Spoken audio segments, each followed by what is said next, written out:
ଏଇ ଶୁଣୁଛ, କ'ଣ କହୁଛ? ଏଇ ବର୍ଷ ବାଲିଯାତ୍ରା ବୁଲେଇ ନେବ ତ?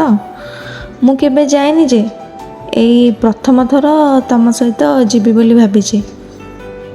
ମୋ ହାତରେ ହାତ ଛନ୍ଦି ପୁରା ବାଲିଯାତ୍ରା ପଡ଼ିଆଟା ମୋତେ ବୁଲେଇବ। ଭିଡ଼ରେ ଯେମିତି ମୋ ହାତ ଛାଡ଼ି ନ ଦିଅ, ତା'ର ଧ୍ୟାନ ରଖିପାରିବ ତ? ଶୁଣୁନ, ରାମଦୋଳି ଦେଖିଲେ ମୋତେ ବହୁତ ଡର ଲାଗେ, ସେଥିପାଇଁ ମୁଁ କେବେ ବସେନି। କିନ୍ତୁ ଏଇଥର ତମ ସହିତ ବସିବି ବୋଲି ଭାବୁଛି। ଡର ଲାଗିଲେ ମୋତେ ସମ୍ଭାଳି ନେବ ତ? ଆରେ ଆରେ ଡରନି ମ, ବେଶୀ କିଛି ଖର୍ଚ୍ଚ କରିବିନି। ଖାଲି ବାଲିଯାତ୍ରାର ଫେମସ୍ ଠୁଙ୍କା ପୁରୀ, ଆଇସ୍କ୍ରିମ୍, ଗୁପଚୁପ୍ ଆଉ ମଥୁରା କେକ୍ ଟିକେ ଖୁଆଇଦେବ ତ?